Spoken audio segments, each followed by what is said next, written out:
Magandang araw po sa inyo mga kaibigan. Ang pag-uusapan natin dito, si Kai Sotto na balitang-balita at palagi palang pinag-uusapan sa China, especially dito sa ACL injury. Good thing daw ito, ika ng mga Chinese fans, at maging top center pa din daw kaya si Kai Sotto after ng ACL injury. Ang pag-uusapan po natin dito ay buhat sa kilalang sports website sa China, ang Hupu.com. Chinese yung nakasulat pero translate natin sa English. Mga kaibigan, dito pa lang po sa website na ito ay grabe na pala ang dami ng balita nila about Kai Sotto. At kada may laro si Kai sa Gilas, may post sila dito na article, at kapag may injured si Kai, meron din sila niyan. So talagang palagi pa lang nababalita itong si Kai Sotto sa China. Dito pa lang sa website nito, grabe na talaga ang dami.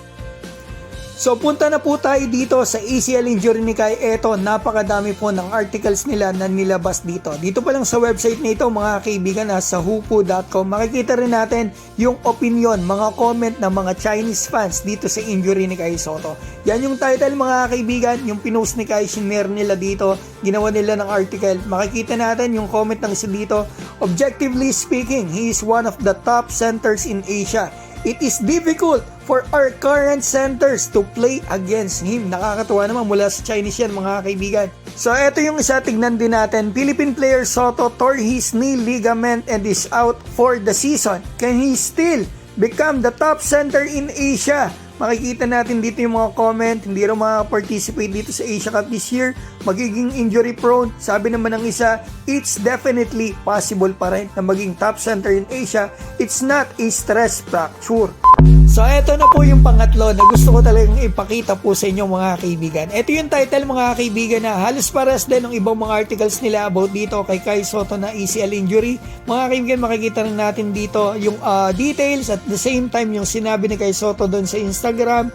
Mukhang naka-follow din kay Kai ang mga Chinese. So eto, makikita natin sa baba, may comments dito. Basahin natin nakasulat yan, good things mga kaibigan, good thing daw itong ACL injury ni Kai na mawawala ito ng ilang buwan. Ito po ay mga kaibigan, translated na Chinese talaga nakasulat dito, pero English na lang yung nakikita natin para maunawa natin sinasabi nila.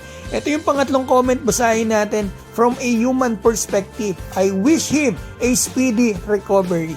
From other perspective, this is a good thing.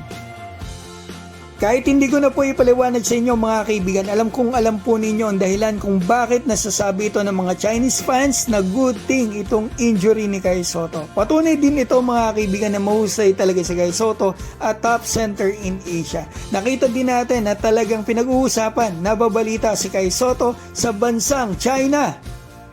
Ipagdasal po natin na maging maganda, mabilis ang recovery ni Kai Sotto. Maraming salamat po sa inyo sa suporta sa kanya at suporta dito sa aking channel. Mabuhay po kayo!